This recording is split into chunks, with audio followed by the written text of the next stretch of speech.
Welcome to episode 36 of Fizzy's Wacky World of Wrestling. Sorry for the 10-minute delay or so, folks. I just had a bunch of fireworks go off right by my house. The community parade thing is going off a few blocks down the road, and they just decided to unleash their fireworks display for the opening ceremony. So we decided, for your convenience, to not hear a bunch of fireworks explosions in the background. Yep. But this show will be certainly fireworks because we are in a new time slot. And you must be thinking to yourself, hey, wait a minute, this isn't Two Guys, One Sport. No, they moved off to Thursdays. They are on Thursday nights now at 9 p.m. Eastern Standard Time. Also, Shooting the Breeze has moved their time over to Saturdays at 10 a.m. Central Time. Yes. And that voice in the background also means that my co-host Sal Cusmano has returned from his 2-week vacation. Yes, I have returned.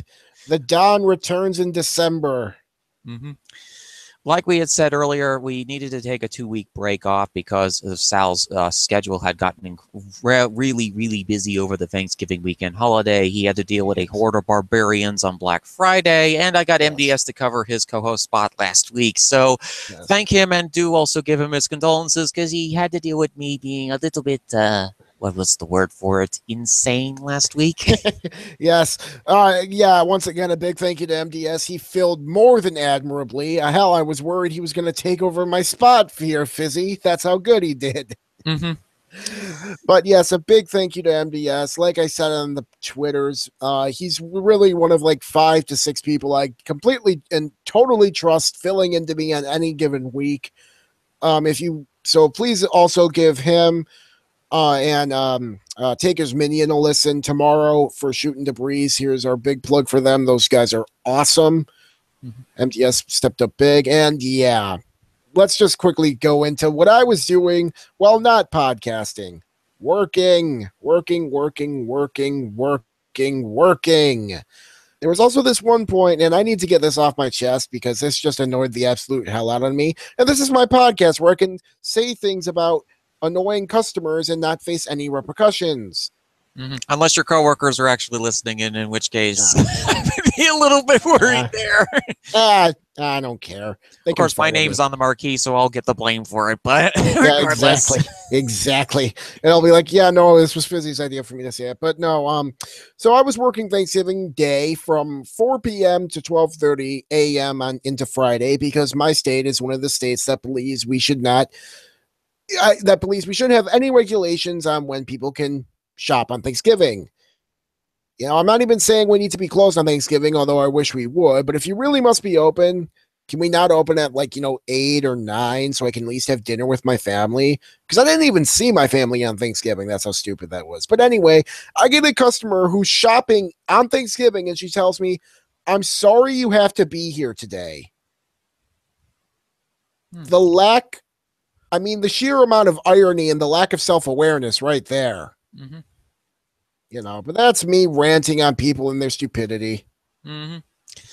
Well, yeah. So thankfully for me, I am self-employed. I have my own business, as I've said before on the Twitters. I run a microgreens business selling to restaurants. I sell pea shoots, sunflowers, and radish shoots, as well as sell corn. So I don't really have to worry about the holiday madness. All I do is provide relief for chefs because they're having to provide fancy dishes and meals during the holiday season, during the time when they're doing all of these holiday banquets. Yep. Banquets. So both of us had a really enjoyable Thanksgiving weekend. I had a really great weekend. It was a nice Thanksgiving dinner with the family and the cat that recently returned home. Woo! Yay! Yep. Couple weeks back, our cat, about a month ago, and why the reason I was kind of somber in the month of October was because of the fact that our cat had gone missing. It took about 31 days to get him back home, but he's back home. He's safe. He's sitting upstairs. Our family, I think my family is currently listening in on this episode, which is going to be awesome. This is under the Friday Lights edition of Fizzy Wacky World of Wrestling. And we're going to try and fill in the shoes best we can if, because we're filling in Two Guys, One Sports old time slots. So we're going to start things off with, we covered this last week with MDS, but we return once again to the land of the Donner Party to professional wrestling. And ironically enough, for the second week in a row, we start with professional sumo because Sal wasn't able to cover the Kyushu Basho and the insanity of this Basho. Yes. When we said that that this might be another strange basho, we didn't think it actually would happen. We didn't think it would be as strange as it was, but this basho turned out to be even stranger than Wacky Yaki. Yes. Somehow the September Basho, where like 8 people got hurt, was less crazy than this one. And that's because after it, a Yokozuna was forced into retirement. Because he decided to use another wrestler's skull as a drum with a beer bottle. Or an ashtray, or a karaoke microphone, or a statue of Buddha, or whatever, something was used as a foreign object in a situation which would make a professional wrestler go, man, that's going a little too far there, guys. At least wait until you beat each other up first. Yeah. So, background of the story, once again, I talked a little bit about the background of this story a little bit. It was more of an abridged version last week. So, sumo wrestling, every major Honibasho, they do regional tours every month. They visit the different shrines in Japan, and they do the various different tours. On one of these regional tours, in one of the provinces, on the 25th of October, there was an incident involving Takanoiwa, who was ranked at Megashira 7, and Yokozuna Harumafuji during a Mongolian exclusive meeting at one of these Japanese spa hotel things that's usually hosted by the company because the sumo wrestlers are in town. Yep. So they got drunk, as always. This always leads to some kind of weird drinking, and then insanity happens. Takanoiwa then proceeded to shout and play with his cell phone and say the words, "Your time is over." Apparently, he must have been listening to like John Cena theme songs from like the Dr. Thuganomics era. Oh, Jesus. Yeah. See, I laugh at him saying your time is over, especially considering who won. But we'll get back to that. Yeah. And to add on to that, while he was on his cell phone playing, Hakuho, Lord Hakuho, greatest of all time, was talking to him saying you shouldn't be so disrespectful. He continued to play on his cell phone and ignore him. Cue Harumafuji storming in. Yeah, beating him upside the head with what was reported to be a beer bottle, which might not have been a beer bottle. I don't know. But that's what I've heard reported. And yeah, that knocked Takanoiwa out of the tournament. We were told Takanoiwa had suffered injuries at the start of the tournament. We had no idea what those injuries were until we found out. Well, Harumafuji decided to beam Takanoiwa in the head. However, the case gets even stranger. The hospital that had reported Takanoiwa in, now Takanoiwa participated in the drills after this fight had happened and looked perfectly fine. And then he had to go into the hospital for a few days because of apparently concussion-like symptoms from the apparent skull fracture. Now, when the report and the medical report was first filed, then the hospital wanted a copy of that report because they found it a little strange because a lot of the injuries that were listed there weren't on the report that they had filed. Yeah. There seems to be some possible shenanigans afoot. Now, yes. I'll let you go ahead. Oh, go ahead, man. All right. Well, no, I'll let you finish because I was just going to go into the overall analysis of all this. So. Oh, yeah, we're both doing the overall analysis. Oh, okay. So you go ahead. Yeah, okay. Well, here's the thing. I think there's some shenanigans afoot. I agree, yeah. I still think Harumafuji should be retiring. I agree with you there. I think Takanoiwa, and there's something we need to explain here for our viewers at home. Sumo wrestling and sumo in general is seen as a continuation of the samurai and of Bushido. The Rikishi in sumo, the sumo wrestlers themselves, they are expected to pretty much act like samurai. Yeah, they're supposed to act like the deities of the gods because sumo wrestling was originally based around Shinto traditions, purification rituals. Yep. So they're expected to act with respect and honor and dignity, especially to their seniors. Takanoiwa did not do that. Now, I'm not saying he deserved to have a beer bottle smashed up beside his head, but I will say that he probably needed to he needed at least a talking to, and he was a very disrespectful person. He got punished for that. You know, I think the punishment was a bit extreme, but I can understand why some people wouldn't feel it, especially in Japan. Now, the thing was, they found out about the medical report and they did a second analysis of it. Takanoiwa technically could have gotten cleared for the Kyushu Basho, but Takanohana, and by extension possibly Takanoiwa, exaggerated the injuries to make the Mongolian sumo wrestlers, and particularly those of the Ishigama stable, which Haruma Fuji is represented, look bad because Takanohana is looking at elections this year. Oh yes, politics in sumo wrestling. And if you thought that U.S. politicians were cutthroat, you have not seen the Japanese Sumo Association before. Nope. Oh God, no, they be cutthroat. Oh, the Japanese Sumo Association, or JSA, is one of the most cutthroat sumo-related organizations you will ever find in the martial arts world. So currently, the people who are leading the JSA at this point are sumo wrestlers who were Yokozuna from the 1980s period. The guy that currently leads the Sumo Association is from this period of time.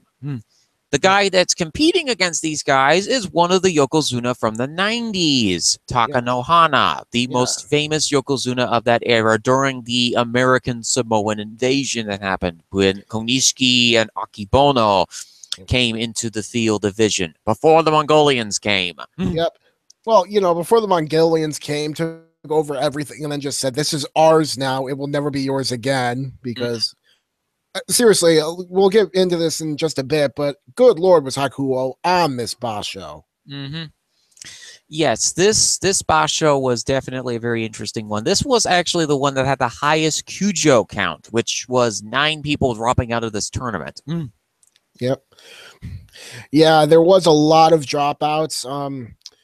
There was also, what was I going to say? I saw that at least through the first 14 days, they had all, like, the sumo hall was sold out each and every time, which was the first time it had happened in like 20 years.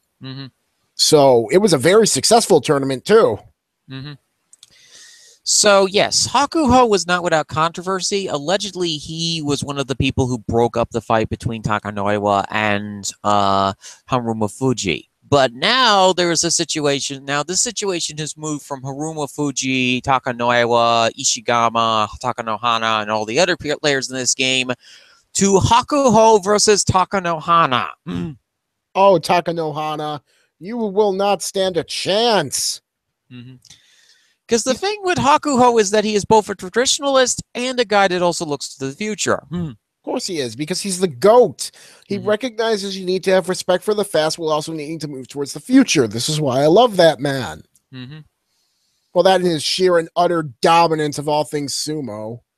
Yes, Hakuho decided that he was going to take out the snake biting that had happened to him the last 2 times he had done the Kyushu Basho and proceeded to go on a 14-1 rampage. Yep, and I still call BS on that one. There was a clear Mata there, Fizzy. There was a clear Mata. Didn't look like a Mata to me, honestly. It looked like a clear start. I saw Mata. I saw Mata. The announcer saw Mata, at least the Japanese ones that King Tamayama posted. King Tamayama saw Mata. There was Matas all around. I will say I kind of loved him acting all passive aggressive and like raising his hand and not bowing or anything because he's like, what the fuck is this shit? That got him in quite a lot of trouble with the JSA, as well as the Kyokai and the Gyojis. Although the Gyojis didn't really help the situation by being there and staying silent about it because they're going, okay, this is weird. Yeah. Oh, come on. What's the JSA going to do? They're not going to expel him or force him to retire. Oh, they're not going to force him to get retired, but they did give him a stern. The Kokai did give him a stern lecture. He realized that it wasn't Amada. He looked at the replay himself and he said, "Oh, I made a mistake," and he did apologize for it the day afterwards. Yeah, but he just redoubled and won the whole damn thing again. And on that day, Sal was cursing the name of Yoshikaze. Yeah, but in the end, it was fine. He did great. Yoshikaze is probably getting demoted back down to Megashira too. So in the end, it doesn't matter because Hakuho is still ruling overall. Until the New Year's Basho, that is, and he has to deal with a bunch of hungry Mikashira wrestlers who are now in their new Sanyaku ranks. Because seriously, there's a lot of young talent that did very well on this Basho. I know, and that's the thing I was going to ask you about, because we kind of have a logjam up in the Sekiwaki Komosubi ranks right now, based on finishes. Because in addition, well, I mean, we can eliminate 2 people already from these ranks, or 3 of them: Yoshikaze, Chiruno Fuji, and Kodo Shugiku. I would not be surprised if Chiruno Fuji actually retired soon. I think he probably will sit a Basho out, actually. Yeah, he did not do good. Yoshikaze is going back down to Megashira. Kodo Shugiku is going back down to Megashira. Then we have a no-show who was at Komosubi West. And he started 1-6, utterly terrible. Because he slipped several times during several of the matches. Yep. He looked decent in those matches, like he was into it, but he got overeager. He steadied himself and went 7-1 and had an 8-7 record. I would imagine he gets promoted to Sekiwaki. Or stays at Komosubi, depending on how they do it. I know, that's the thing, because then at the Megashira Ones, they did excellent this tournament. They both went 11-4. It's very odd and very rare to see the Megashira ones doing well in a tournament. And both, what was it, Tamawashi and Takashi Shoyu did incredible in this tournament. Yep. Then we had Megashira 3 West, Hokuto Fuji going 11-4.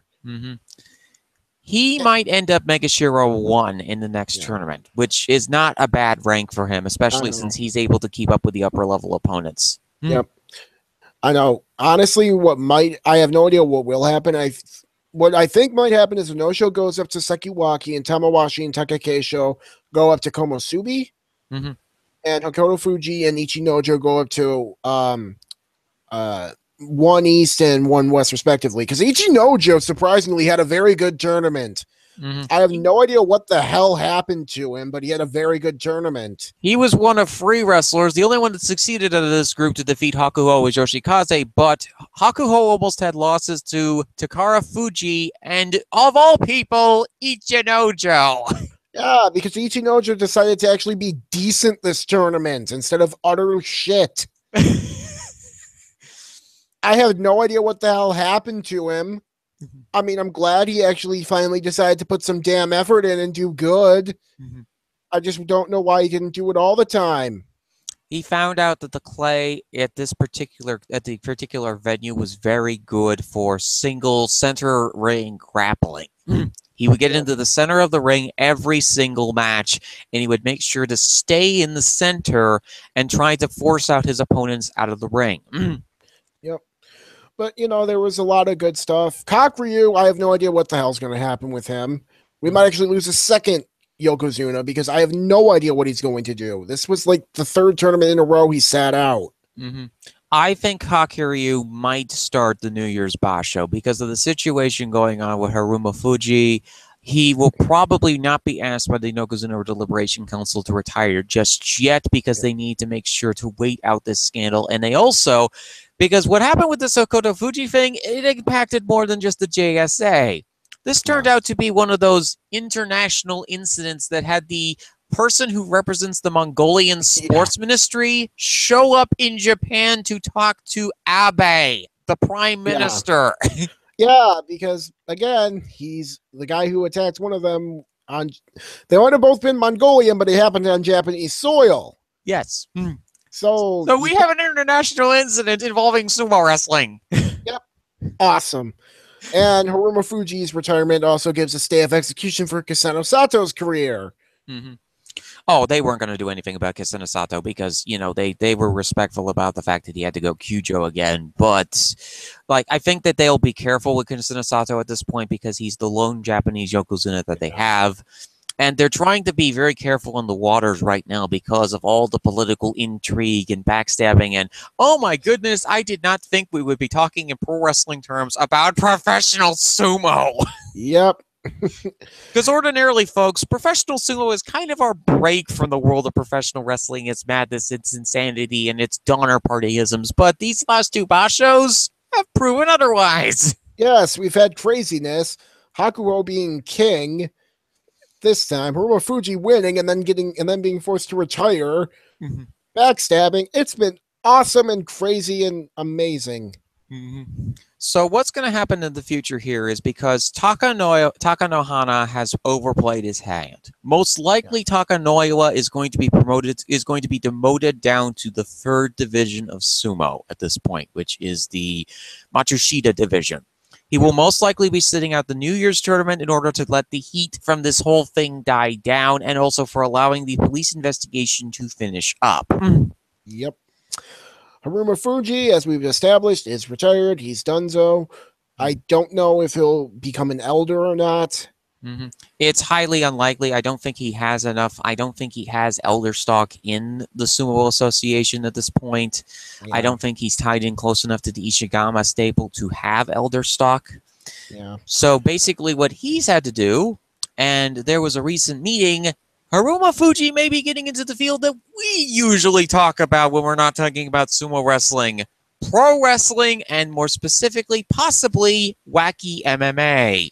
Yes, because Akebono did it. Mm-hmm. Why not follow in his footsteps? Mm-hmm. So, a promotion called Ryzen has had a representative talk to Haruma Fuji about doing an MMA fight for them.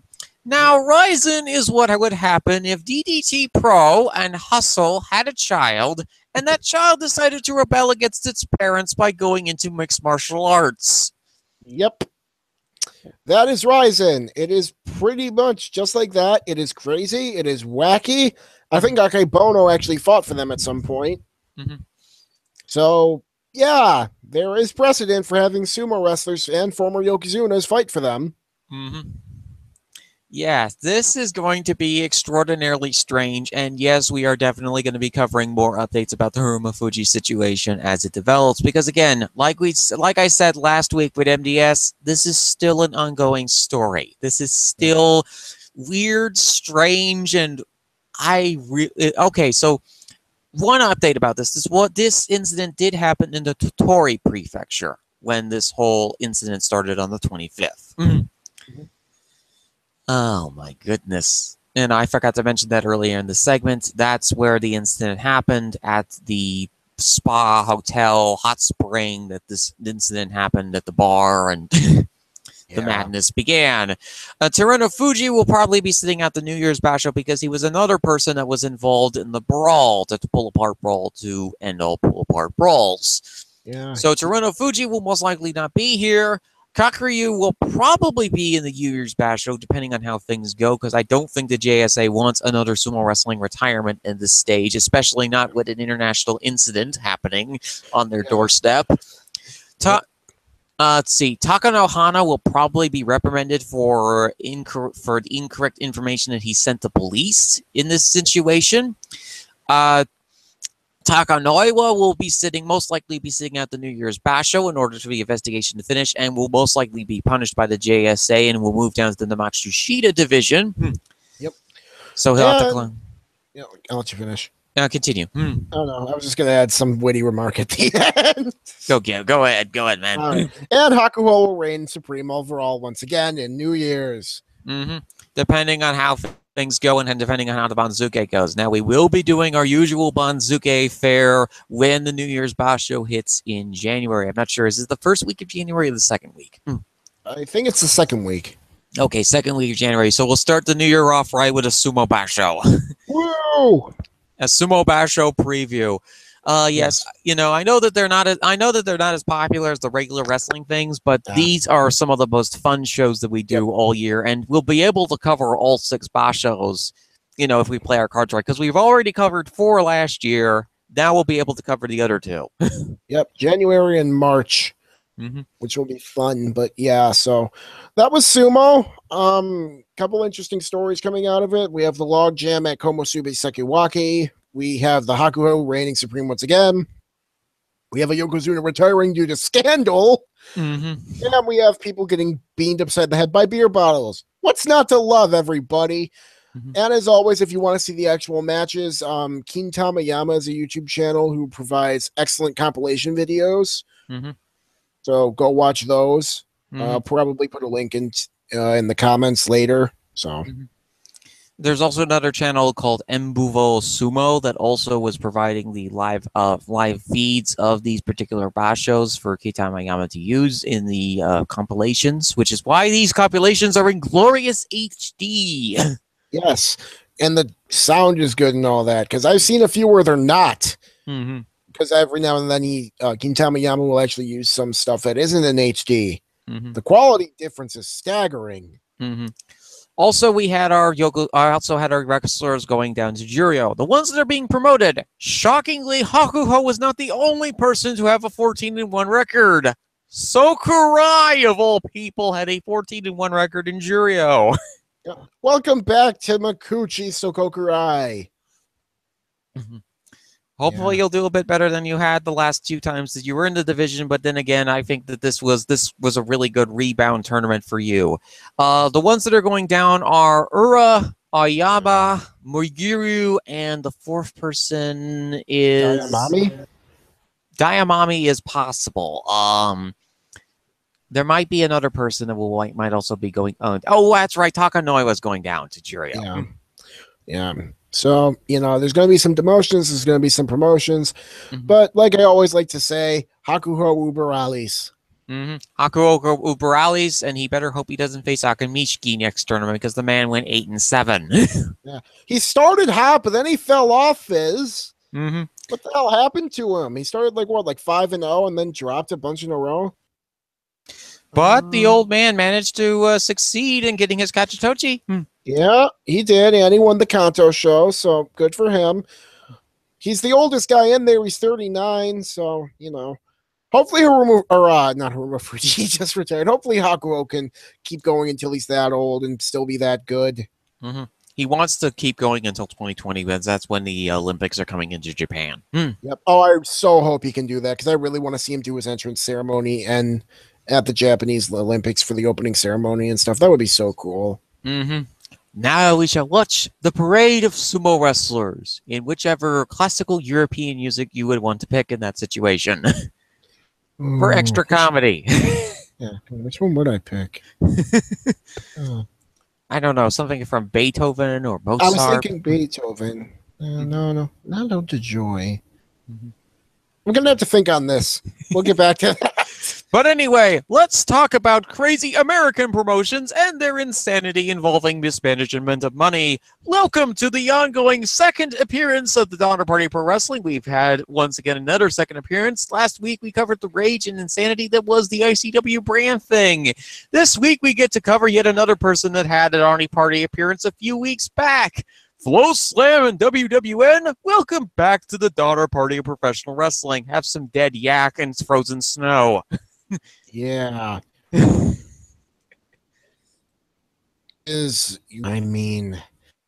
So some of the people over at Voices of Wrestling did a little article on this. And remember when WWN said Flow Slam might have canceled their contract under fraudulent terms? I believe they did. Well, they might have actually made a very, very, very good point. Because as the analysis, as the guy with like an MBA in contract law pointed out, this seems very sketchy. What the hell was Flow Slam thinking? No, seriously, what the hell was Flow Slam thinking? They were going to pay out over $3 million to Evolve for like 3 or 4 years. What were they thinking? $3 million for Sal and Gabe's promotion of Insane. I'm talking, of course, about the Sal owner that is not my co-host, but I think, let me think here. Let's look up WWN for a second. Well, while I look up WWN, Sal, what is the... Yeah. Well, what happened is that WWN was on the hook for probably at least another $1.5 million to Evolve under the current deal. They could have canceled the deal in January of this next year coming up, but they still would have had to pay out for the year. So they were looking at least $1 million, at least. I think it was about $1.5 million. So they allege that Evolve cooked the books and got the contract canceled that way and started suing them. Now Evolve, they followed all the contractual demands, but something that, like the whole cooking the books thing, seemed to indicate that because they had a huge jump in Mania season, that Flow Slam is like, wait, no, they're cooking their books. Well, maybe not, because around of Mania season at that time, they were announced as one of the Cruiserweight Classic qualifying promotions by WWE, which would have provided the substantial increase in subscribers for that month that would have then held steady, which it did. Every way I look at this, I don't think Evolve did anything wrong. I think Flow Slam realized, holy crap, we only got Evolve. We're paying millions out the ass to them. We're losing money. Let's say they did this. Looks like they might have cooked the books. Let's say they did, so we can get out of this. This really seems like what they did. And I mean, holy crap. And let's say Evolve did cook the books. I don't think they did, but let's say they did. What in the hell were you doing giving them $3 million over 4 years? The way I look at this situation is that, let's honestly, wrestling promoters are the last people I would trust in the world in this situation about this, because what they had to do is first they had to convince Flow Slam to give them $3 million in the first place. What was the analytical data and numbers that Gabe Spolsky and Mr. Hamale were giving Flow Slam to indicate that their promotion was worth a $3 million contract? I don't know, but they went for it, and according to all of the data they provided, it lined up. I think it was because Flow Slam were a bunch of idiots who thought they would be bigger than they were. They thought of this. The thing, I've mentioned this to a couple of people that I've talked to. These guys are not professional wrestling guys. These are mixed martial arts guys. Mixed martial arts is an industry that does have that $3 million investment and price tag to it.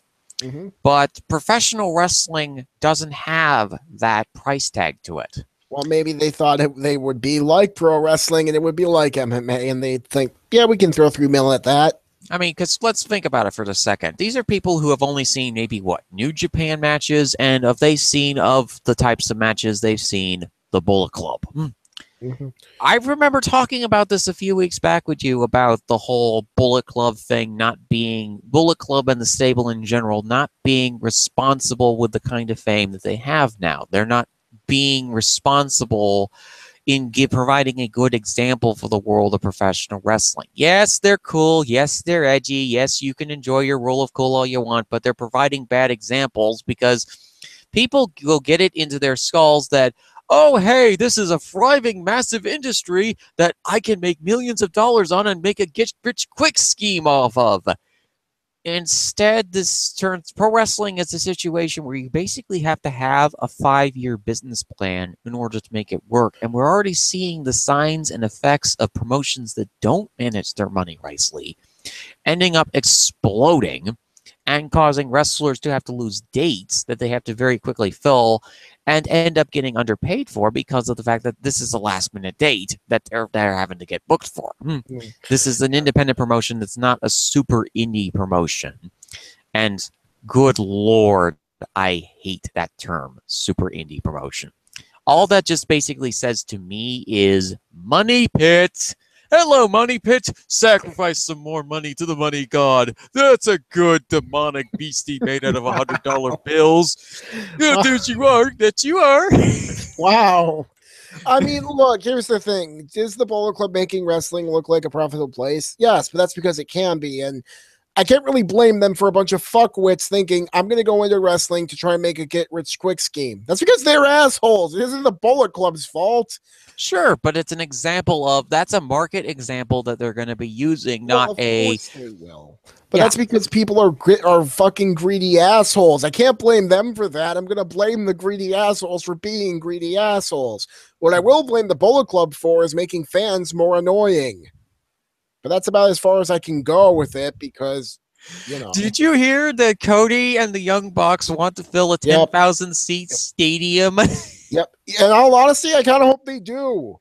I want more independent wrestling and I want more people to succeed outside of it. And yes, I know it will convince people who are unscrupulous and stupid. I mean, look at the Wrestle Circus guys. They're taking, as of right now, a quote unquote temporary leave of absence. And they didn't even tell half of their talent. Mm-hmm. Yes, they didn't tell half their talent, but admittedly, this is apparently due to a legitimate medical condition that the one person does have. I am going to believe in this situation because I look at the guy and I say, yeah, that guy looks like he does have a legitimate medical condition. And my question is, why would you want to do this promotion for a year when you know that you have a serious medical condition that's caused by stress? And try and do this for a year. And I'm just like, because Wrestle Circus, I am not a fan of the clown show. That's what I've called the clown show. This is a promotion that has inspired, this is basically has taken the business tactics of world-class championship wrestling when Texas didn't need yet another promotion to mess up as badly as World Class did. Because people will say, oh, Vince destroyed the Indies, Vince destroyed the territories. If you take a closer look at the territories kind of destroyed themselves with bad business practices and incompetent management. Yeah, they did, but I mean, part of it was the fact that a lot of them didn't have TV deals until too late. That didn't help. That was the big deciding factor. But yes, a lot of territories did end up shooting themselves in the foot. Mm-hmm. I mean, let's just live off a list of quick examples here, and I think George will really enjoy this because he's an old school fan, and so will Taker. WCCW, incredible amounts of mismanagement. Gary Hart leaving as Booker. Frizz Von Erich and his many fake heart attacks, and of course the Von Erich family and the tragedy that is that family because they happened to be running a wrestling promotion in the 80s just when drugs became more readily available. Yep. That was one of the hardest hit promotions when it came to the drug issues in professional wrestling during that time period. When we move on to the NWA, they overspent a ton of money. They went to regional places that the NWA had. And when I say NWA, I mean the Jim Crockett version. That was from the South. That was Mid-South. Which was actually Vince South was a different promotion. That was the one run by, what was it? Anyway, Mid-South, they lost all of their top draws because they had all of their top draws were getting underpaid, so Vince McMahon was able to sign them. That was the only one I could reasonably say was Vince. Stampede Wrestling, they had run out of money because the oil boom in Canada had a bust by the mid-1980s, and also because they were the only promotion in Western Canada at the time.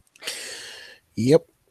Something I found very interesting about Canadian promotions, actually, is the fact that there are a lot of more promotions on the eastern side of Canada than there are on the western side of Canada.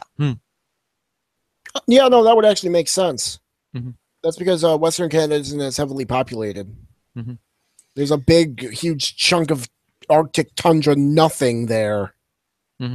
Mid-South was Bill Watts. Curtain Jerker George just said that was Bill Watts. Oh, okay. All right. Yeah. Yeah, that's right. JCP was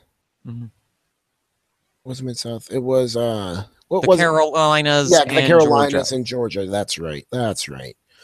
Yeah, Bill Watts put on some good stuff. I feel like, I mean, yeah, there was a lot of mismanagement in a lot of them. I mean, JCP would always have money trouble. That's why Ted Turner had to buy them out. And he couldn't even incorporate. And like people said, oh, if Ted Turner just incorporated the JCP Promotions into their Turner Broadcasting brand, then they would be fine. I'm like, here's the problem. Ted Turner didn't have the money to spend on this wrestling promotion to integrate it into the Turner Corporation. He was spending an outrageous amount of money on trying to modernize CNN. He had bought the Hawks in the 70s, the Braves in the late 70s and early 80s. He was planning on buying an NFL team at some point, but unfortunately, the Gomez Adams doppelganger and Arthur Blank, who was part owner of Home Depot, by the way, bought the Atlanta Falcons from the Smith family. Also, he would have had to sell his controlling interest in the Braves and the Hawks in order to buy the Falcons. And he also had recently bought. They weren't going to let good old Teddy Turner control all of Atlanta. I'm a little disappointed now. There's actually a rule that in the NFL that in order to buy an NFL franchise, you have to make sure that you're only a minority owner in the National Hockey League and MLB and in the NBA. You can't be a majority owner in those teams. Oh, that sucks. Come on, let the man have his damn monopoly over Atlanta-based sports teams. But anyway, back in the 80s, he also recently had one of the biggest acquisitions in Hollywood of the MGM library. Yep. In 1986. Yep. Didn't he buy out Warner Brothers shortly thereafter? Oh, no, they merged. Time Warner merged and all that. Yeah, Time Warner merged. That was a merger. So in 1988, Ted Turner didn't have the capital, as well as the fact that he was also buying broadcasting rights for the NFL. He had broadcasting rights with NASCAR, which he was also trying to expand coverage for his Superstation, because he was paying the broadcasting rights for the Coca-Cola 600, as well as several other races on the NASCAR schedule. See, here's me getting into my sports background, because before I got into professional wrestling in 2009, I was primarily a sports guy. So a lot of this weird stuff I know about. And he was also bought Hanna-Barbera in the late 80s, and he was planning on turning that studio into Cartoon Network Studios for his original programming. Which he eventually did, much to the joy of us all. Because, side tangent here, but hey, it's our show. We can do this. I remember as a wee lad, I would watch Cartoon Network all the time. Like all those classic cartoons like Ed, Edd and Eddy, Dexter's Lab, Samurai Jack, all that stuff. Awesome. I'm kind of surprised that no one remembers the Moxie show. Trying to think. Vaguely familiar. That does sound vaguely 3D familiar. CGI cartoon that was basically sort of bumpers for the cartoons that were airing. That's right. I know what you're talking about. Yep. But yeah, no, there was a lot of good stuff. Oh, and the Powerpuff Girls. How in the hell could I forget the Powerpuff Girls? Or Space Ghost Coast to Coast. Oh, that was great. Johnny Bravo. Geez, this is turning into one of our late night anime talks, only it's Western animation. Yeah, both of us are heavy fans of both anime and Western animation, so we have a bit of a knowledge about this whole stuff. And this is a situation where Ted just simply did not have the capital to put it all under one roof. Otherwise, his investors would be jumping out the window and going completely insane. Yes. Of course, the fall wasn't going to kill them because, of course, these are investors, people. A fall isn't going to kill these people, nor is holy water. Yeah. Well, of course it won't kill them. They'll just use a golden parachute. So. Yeah, the Flow Slam situation and WWN, I don't trust either of these companies, to be quite frank with you. When I first heard the announcements for Flow Slam, I was like, okay, you're asking a $20 to invest in this independent wrestling thing for WWN events, putting them all under one roof. WWN is unscrupulous because of the fact that they charge for single pay-per-view events. You can't just, go and do a monthly membership where you can access all of their events. You have to buy individual events off their store. Yeah. I mean, I know ROH and some other places still do that, and I'm not. And that was like the one good thing about them going to Flow is that you could just pay for a month and rewatch a bunch of old events. So I kind of wish they'd still kind of kept that old model, but I get why they don't. Because, you know, they don't have the $3 million coming in anymore. Although they probably will if this lawsuit goes through, because I feel like a lot of judges would side with them. Or $3 billion. Yeah. And some pennies. Yep. And, you know, that was just the whole situation is just a mess. Flow Slam is in contention for Carney of the fucking Year award in a year where AAA and TNA have done so much Carney bullcrap. Not to mention ICW's Carney bullcrap a couple weeks ago. I mean, you know, they were only in the wrestling business for like 2 years, and they already made a play for biggest Carney. That is so amazing. We have what, 5 competitors? We have the Clown Show in Austin, Texas, Russell Circus. Yep. We have AAA. We have TNA, TNA, GFW, whatever they're calling themselves this week. Technically, since Jeff Jarrett isn't part of TNA anymore, can we put GFW and TNA in 2 separate categories to make it that much? And then we have Flow Slam, and we can also add WWN into this list because of the issues that they gave Progress by giving them the wrong building occupancy codes for the building that they were in when they did their New York show. Oh, yeah, that's right. Then we have ICW doing their bullcrap. Holy crap, there was a lot.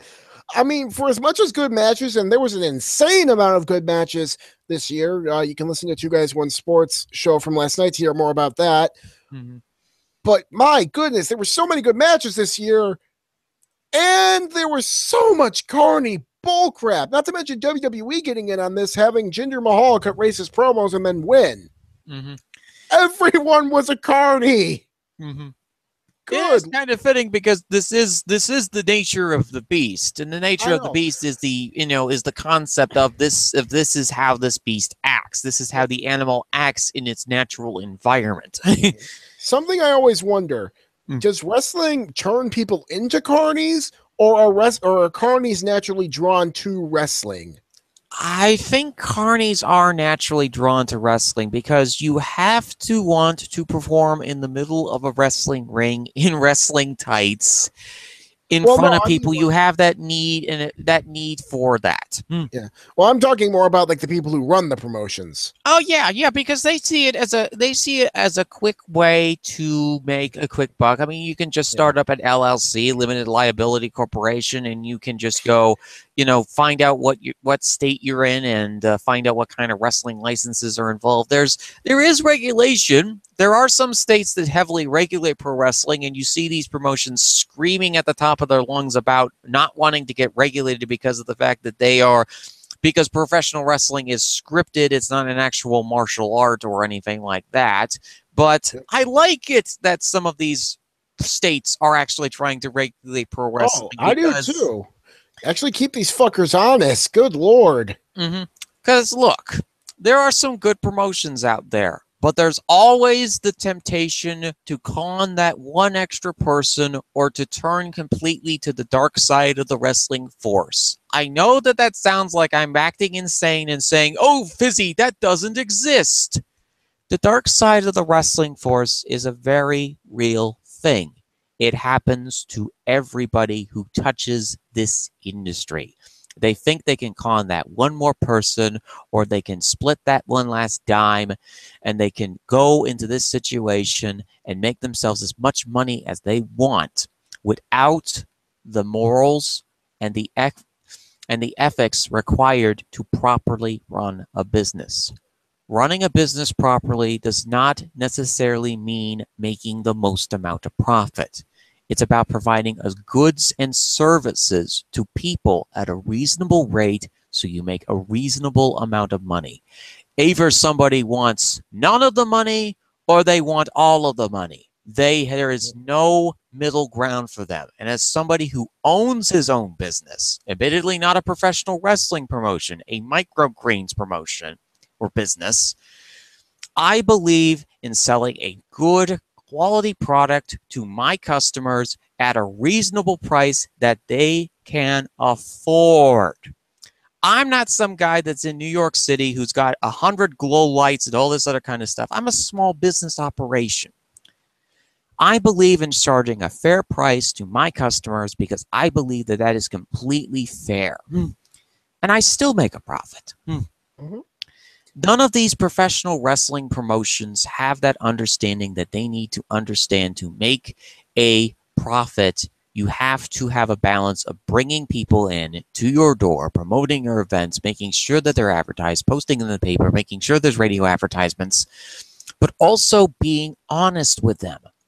Honesty is something that needs to come into the shadows and the spooky one-way mirrors and the carnival funhouses of professional wrestling, and it needs to have a place at the table.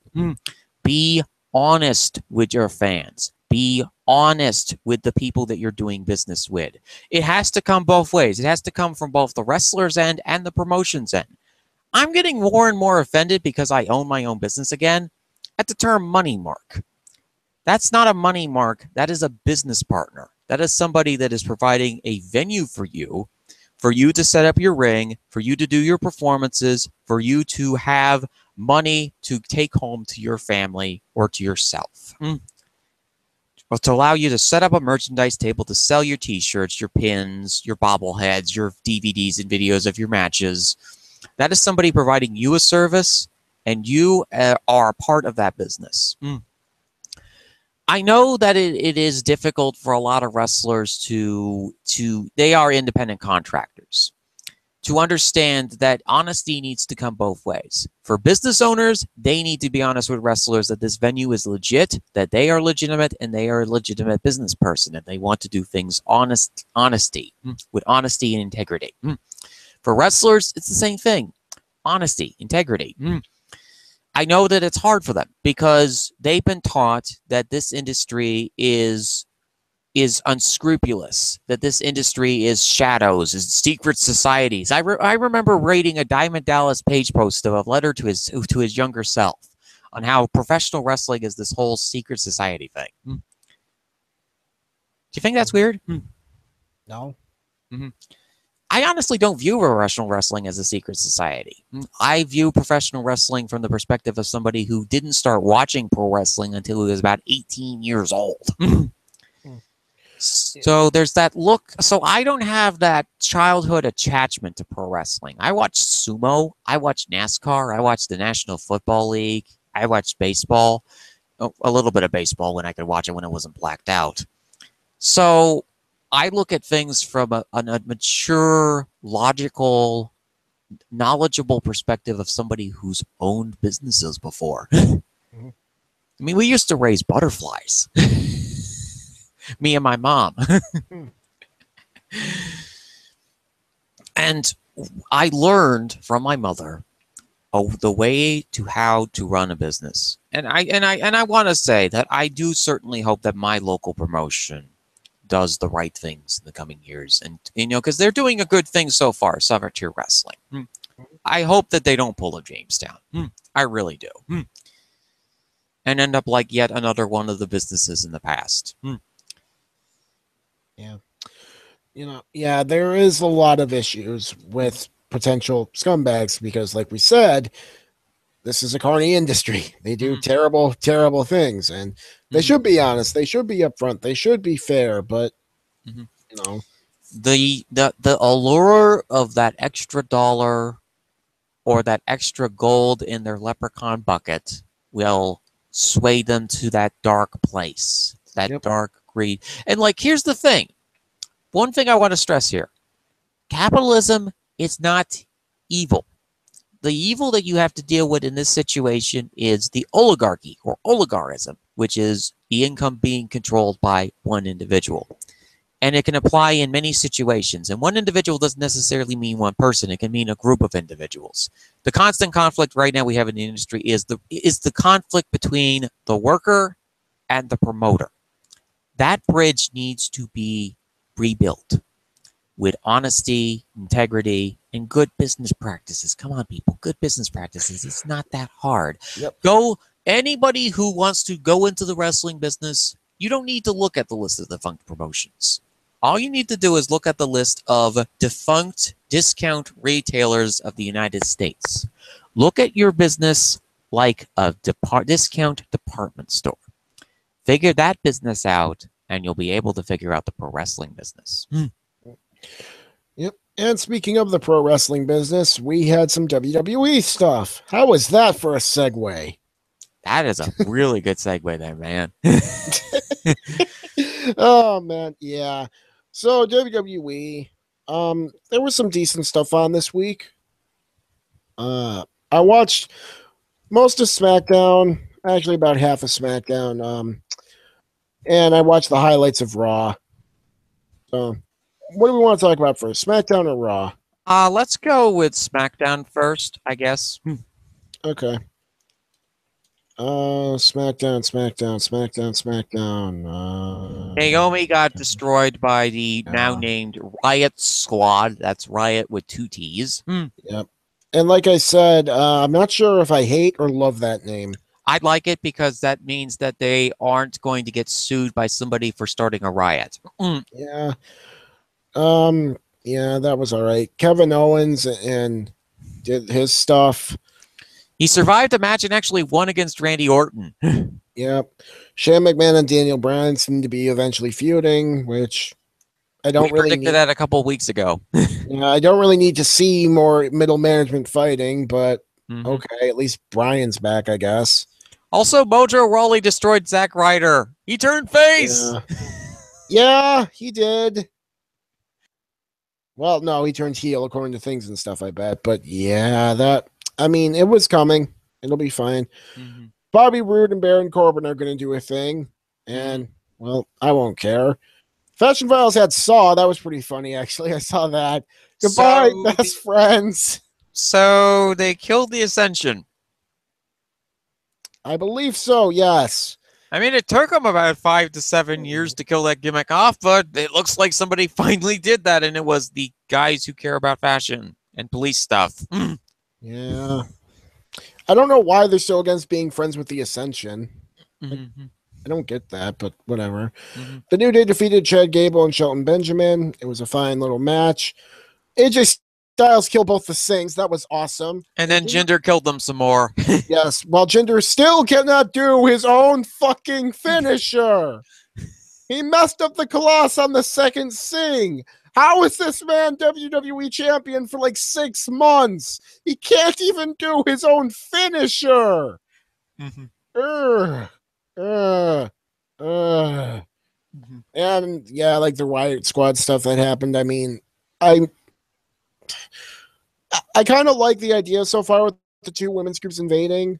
I know some people aren't huge fans of the presentation so far. I'm willing to give it a chance, but this SmackDown was perfectly fine. It was honestly the worst thing I can say about WWE. I'm not even really mad at anything anymore. I'm just bored by it. Like, I'm apathetic. I'm not sure if that's worse or better. There isn't a lot I care about. Honestly, this is my favorite season in the WWE. The fall-winter season is usually my favorite because just the hype has gone down to the level that I'm more comfortable with, because I'm not a big believer in hype. Although I think if I said that in front of Mojo Rawley, I'd probably be thrown for a wall, but... Yeah, he'd probably kill you worse than he killed Zack Ryder, Fizzy. Yes, 2017, the year of the tag team breakup. Yep. But, it is what it is. So we have Paige's faction is called, what is it, Absolution? I believe so, yes. Speaking of Paige, I'm glad to see her back. I mean, for a few reasons. One, it gives the women's division a shot in the arm that it's really needed because booking has been utterly crap for them. I mean, it's been utterly crap in general. But, and it also means that Paige has gotten her life back together. She's no longer with Alberto Del Woman Beater. Although there is a rather humorous gif that you can watch of he apparently tried to do a step spot with Johnny Impact. Oh yes, God. That is John Morrison Nitro Mundo's new Johnny name. Morrison Nitro, or what was it? Johnny Nitro Morrison Mundo Impact. Yeah, there's a rather hilarious gift that was posted that showcases Alberto botching the move. He had him pinned under some steel steps, and he was planning on doing his double stomp thing. Well, he kind of fell to his side, crashed on the steel steps, and the steel steps crashed on him again. Awesome. All you needed was some wacky Lucha Libre-esque wacky sacks, and it would be perfect. I am so loving that. Anything that gets Alberto Del Rio hurt is fine with me. That guy's an asshole. Mm-hmm. And normally we do not advocate for violence against individuals on this editions of on this show, but ADR is a special case in this one. Yes, he is. So he deserves all of the bad things to happen to him. Of course. That's, I'm happy, like I said last week, I'm happy that Paige has returned. I'm being very cautious about this, though. We need to be cautious about the situation with Paige. She may be gone from ADR, but ADR wasn't completely 100% all of the issues with Paige. Yeah. Well, no, I agree with that, but I feel like if she's back on WWE TV, that means she's worked through those issues. Mm-hmm. Certainly. So. And we're going to basically, this is the make it or break it year for Paige. Either she does really well or she has a relapse and they have to put her back under the wellness policy, rehab again, or, they'll have to release her at the end of next year, I guess, which would be the timetable for her. Yep. Other stuff that happened on this show, Kane once again buried Finn Balor. Okay. Oh, he's got so well on my good side. And also, Kane is going to be gone for a few weeks. I don't know what the hell they're even doing with Finn anymore. If they're going with like a Daniel Bryan style story where it keeps getting buried by people, fine, I guess. I don't know. I just don't know. Rollins and Cesaro had a match. It was a little fun little match. Nothing great, nothing bad. Just is what it is. How do you feel about Braun Strowman? Superface! All for that. It's Braun Strowman. Love that man. That'll be good. What else did we have? Bray Wyatt and Matt Hardy. Oh, this is one of the few times I'm actually mad with Bray Wyatt about something. Normally, I'm really happy when Bray Wyatt does a segment. This time, however, I'm a little mad at the guy. Bray, you've unleashed the literal Ichi double hockey sticks that is the broken gimmick of the WWE Universe. How could you? Well, here's how we could, because Anthem decided to stop being dicks, and they are now letting people use all of the stuff they came up with while under contract. They have it written into their current contracts, and they retroactively applied it to all the people they released, as Tamapedia and their LOL TNA series implied. That is why Matt Hardy just turned broken, because, well, WWE didn't really want to go to court. Anthem decided, yeah, we're dicks. We're going to stop being dicks. And Matt Hardy can now be as broken as he wanted. Unfortunately, the plague did not kill off Bray Wyatt. Because he is once again back on my television screen. Well, that's for Senior Benjamin and his lawnmower to sort out. Senior Benjamin. We need to get Vanguard 1 and Senior Benjamin in there taking out Bray Wyatt. I need that now. Well, he prepares the battlefield. For yet another massacre. Of course. That gimmick is awesome. Look, the broken Hardy stuff is all the wackiness of the Wyatts without all the stupidity. Okay, let's do a little bit of a quiz here, folks. And I'm going to specifically for Sal. If you could pick 3 people to do a compound Hardy's Total Extreme match of 3 people you hated, and those have to be WWE only guys in this situation, who would you pick? So what would happen to them in this match? Would they get maimed in or viciously hurt? Well, basically what happened to Decay and to Jeff Hardy. Okay, so I need to pick 3 people who would go to the compound and they'd have a wacky brawl. 3 people I hate. Ooh. And WWE only. Ah, jeez. Well, there goes Tai Chi. Enzo, he'd be very high on that list. Get that fucker off my TV. Definitely Wyatt. He has a lot of go away heat with me. Not sure if Jinder or Corbin would take up my 3rd spot. Because I'm thinking 3 people. One, a certain psychopath from NXT, and Jinder and Corbin. Jinder and Corbin are definitely high up there. Ciampa, he doesn't exist anymore. He's off hurt. He doesn't exist. And then there's Wyatt. I mean, does Corbin get spared? I think Corbin gets spared mainly because he's utterly sucks, and he annoys me, but he hasn't annoyed me to the level of everyone else. He sucks at even annoying me. This man can't do anything right. Get rid of him. At least Bray Wyatt pisses me off. Okay, so those are the three you picked were Bray Wyatt, Enzo Amore, and who was the other person? I think I eliminated Corbin, so I'm going with Jinder. Okay, so Jinder, Bray, and Enzo Amore, or basically the steaming ash pile and the mohawk hair on top. Yep. I cannot wait for him to lose that belt eventually. Please let it be sometime soon. Please get him the hell off my TV. Okay, so since Sal picked Frey, I'll pick Frey. All right. All right, let's see here. First person I'd have to pick. Well, wow, that's... Oh, I got it. Let's see. First person on my list would be... Behold the king of kings, the shovel of shovels, the tormentor of main events on Survivor Series that I'm still raving about. Triple H. What the hell was that main event? I don't know. The horrors of possibly a Braun Strowman main event or a possible horrors of a Braun Strowman Triple H main event at the Royal Rumble. Well, I'm thinking more of the Triple H side of it. Strowman will be fine. God, you have much more faith in him in that man than I do, Sal. Of course I do. Braun's been great. So Triple H is the first person.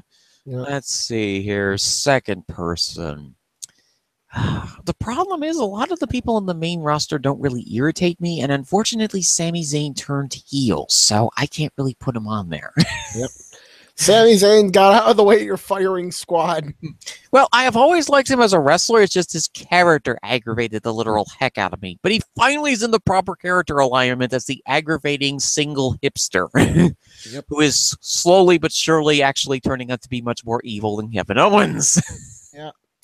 Who else we got? I think. Would you put Stephanie on that list, or are you not including women? I mean, Stephanie can turn into a 50-foot-tall kaiju demon, so I'm not sure she would actually be affected by that match. Oh, that's true. I think I probably might pick Shane second, if only for the surprise of Shane opening a barn door and finding a chainsaw-wielding, hockey mask-wearing Alex Greenfield with a chainsaw that's dipped in holy water. Wow. Fun story about Greenfield. I actually had him booked. I had him fantasy booked in the slot where Undertaker was going to be. I'd have him take WrestleMania off and just have Alex Greenfield show up in a hockey mask and a golden chainsaw covered in holy water to face off Shane McMahon in Hell in a Cell. Unfortunately, he hurt his hernia that time. Oh. He unfortunately pulled a Roman Reigns, so he was... Oh, that's right. Shield. Oh, let's see. I'll have Shane McMahon as my 1A. I'll have him as my 1B at backup because we're going to have 3 people in one backup. You have Corbin in your backup slot. I'll have Shane in my backup slot because I just thought of someone better. Seth Rollins. Yeah.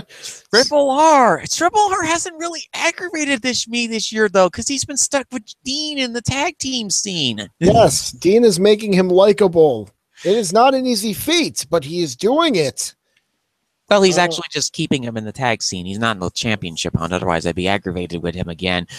I mean, the Skill Kingslayer gimmick is still aggravating the heck out of me, but at least he's, in the background, in the mid-card, in the proper spot where I feel he's supposed to be on the card. Yeah, he's a total maybe upper mid-carder at best. Better as a hot tag. That is really Sescalling. Not main eventer and cutting long 20-minute long promos like his mentor, Triple H. Lord, those promos suck. So let's see here. I need to pick a third candidate for this position. And I know just the candidate.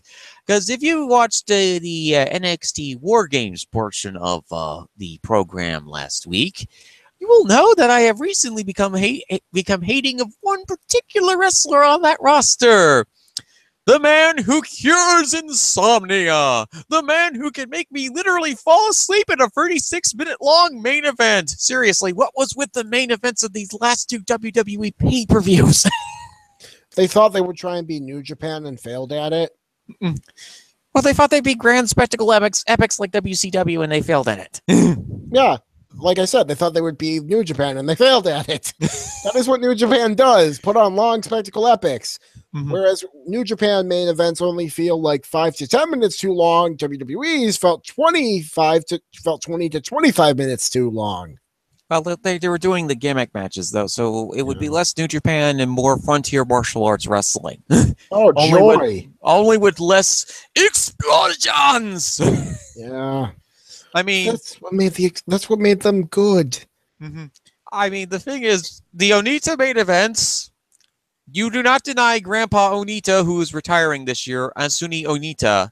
You do not deny Grandpa Onita his explosions. Unfortunately, Grandpa Onita did not turn the Flyers skate rink hockey pavilion in New Jersey that used to hold CZW events into a literal crater in his match when he was wrestling for CZW. Yeah. Oh, God. So... yeah, they didn't have the epicness or spectacle of the Onita matches. It didn't have the spectacle of the old War Games matches. It was just it's an entirely new thing. I know it's the first time in 20 years that they've done that, but having the living equivalent of insomnia curing in Adam Cole, baby. Yeah, Cole would be high on my list too. I hate that guy. Oh, so list the ways why you hate this guy. Because they haven't heard yet why you hate him. He is utterly bland, and his catchphrase annoys me. What, you want me to say any other way I hate him? I feel like that's more than enough to justify my hatred of anyone. So basically, this guy, as I said last week, he is now challenging Dean Ambrose for the title of the most average wrestler alive on the WWE roster. Yeah, I wouldn't say challenging. He's overtaking that. I mean, Dean, I at least think Dean is pretty good. I don't think he's as amazing as other people do, but I will give Dean this. He has people who thinks he's amazing. He has a lot of fans. He has a lot of people who like him. Cole, does he even have that? I genuinely don't know. I really don't feel like he does, though. I feel like the best you could say is he was in Bullet Club, and he's going to ride that. I did have an Adam Cole fan page like my post on Wacky World of Wrestling when I mentioned Adam Cole as the ultimate cure for insomnia. I guess the spam bot must have misinterpreted my post as something positive about Adam Cole. Oh, Jesus. But yes, Adam Cole, I mean, I don't want to be too hard on him, mainly because, he hasn't done anything morally egregious. So, although as the spoilers are coming out, he is going to be in a high-profile match at one of the takeovers. We can't say who he's going to be facing against yet, but that guy had a really good match at the last takeover. Yeah, so it'll be what it'll be. So yeah, will be what it will be. Even though, to continue, this guy is basically what would happen if you decided to DBZ fusion Seth Rollins and Dean Ambrose and give him wrestling trunks like Triple H. Yep. And now you have that horrifying image in your heads, folks. Yep. So there you go. There's Adam Cole. Baby. Blah, blah, blah. Adam Cole, baby. The ultimate cure for insomnia. Yep.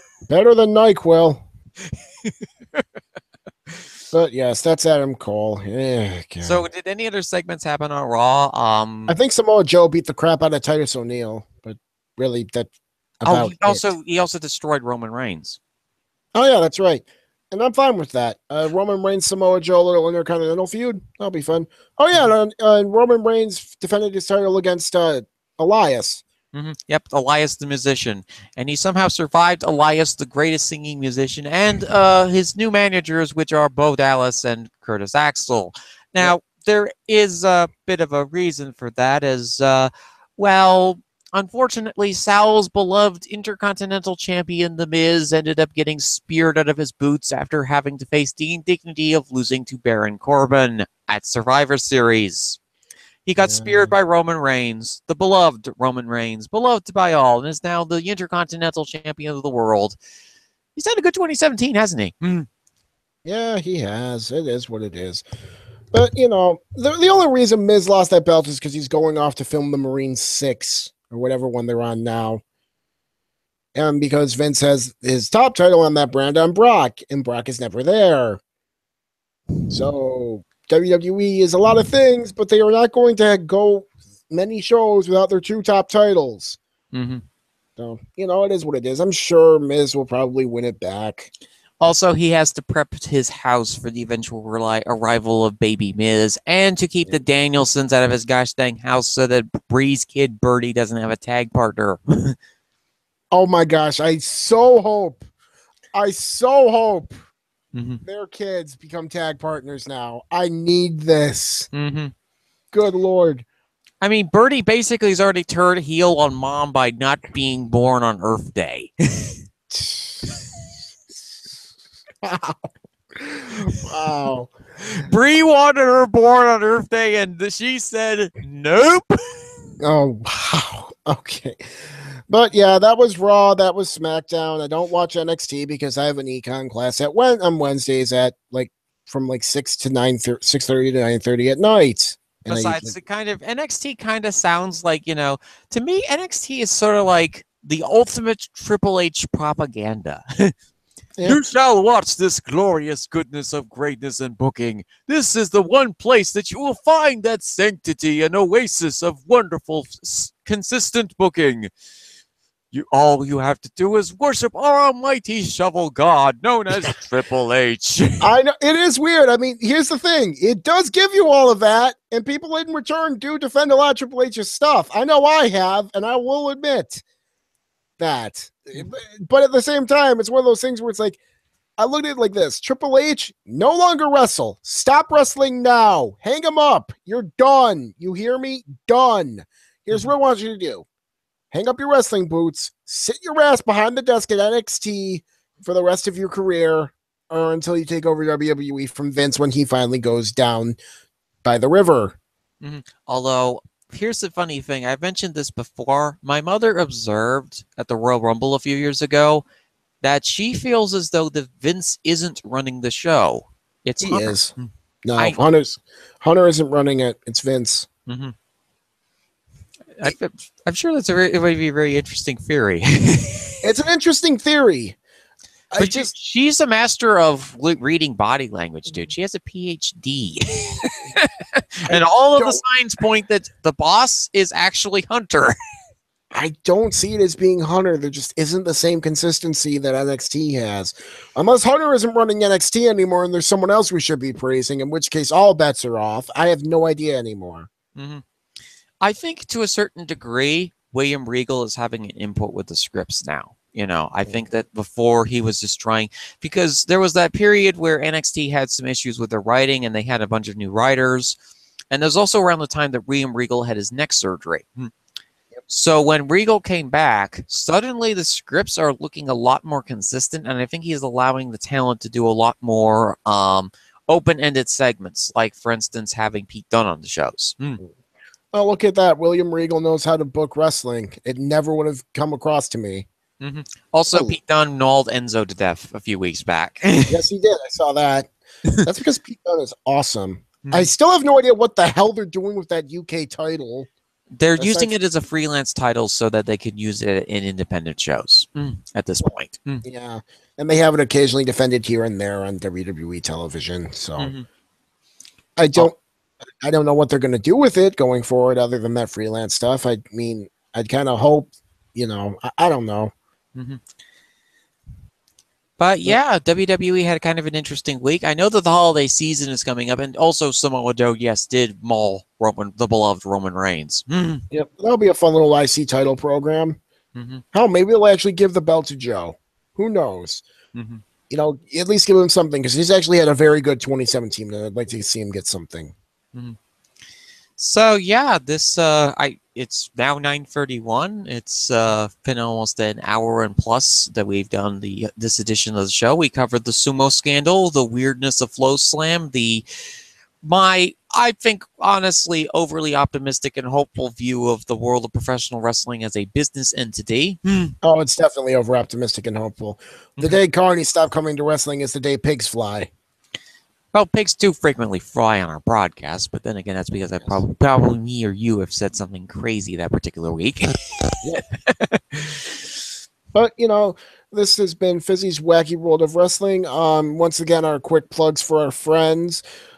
Check out You Guys One Sport, who just recently, yesterday, moved to Thursday nights at 9 p.m. Eastern, 8 p.m. Central.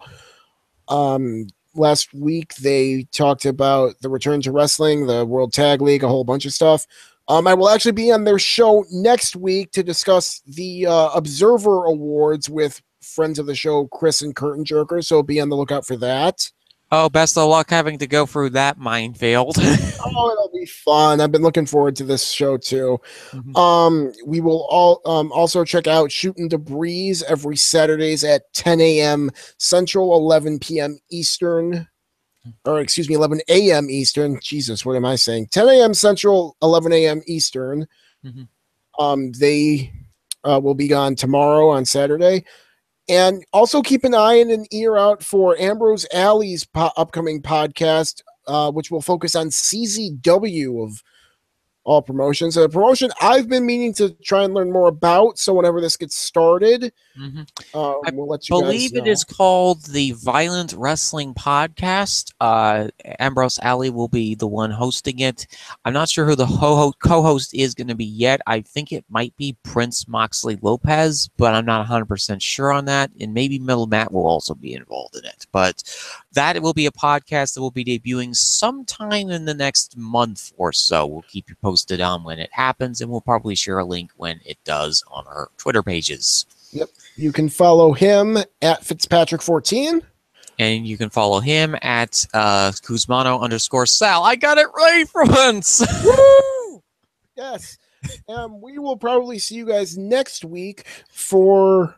What would next week be? Just a recap of WWE, or is that the week before Clash of the Champions? That is going to be the week before Clash of Champions, which is going to air on the 17th of Sunday. So our podcast will be on Friday let's see, hang on a minute. No, wait a minute. It's 17th is Clash of Champions. We have a middle of the road week. Yep. Okay, so that'll just be a WWE Week in Review. So that'll be fun. And you can catch us again at our new time at 8 p.m. on Fridays, 8 p.m. Eastern, 7 p.m. Central. Any other time zones? I'm sorry, I don't know. So. Yeah, 8 p.m. Eastern Standard Time. We are now going to be taking over the time slot that was vacated by Two Guys One Sport because of their move to Thursdays. Thank you so much, guys. I know that you didn't realize that moving to Thursdays would cause this time slot to open up for us, but we're so thankful that you did because we had some scheduling changes on Sal's end. He has a new curriculum semester thing coming up that would have caused the 1 p.m. time slot that we normally do our shows on to conflict with his schedule. Yep. So the time was right. We did the move, and yeah, we're here now. And we hope you all have a good night. We want to thank you all for listening in, and we will see you next week for a WWE Week in Review. Of the madness and insanity then, and if anything else happens in the world of professional wrestling, we will definitely be talking about it that week. So see you, folks. Thank you so much for tuning in again, and happy holiday season. We've got 24 more days until Christmas Eva Marie. Woo! And now I gotta go board up my doors and windows because I just said the words Christmas Eva Marie on air. I've insulted the integrity of Christmas. Have a good day, ladies and gentlemen, and we'll see you next time. Bye. See you guys.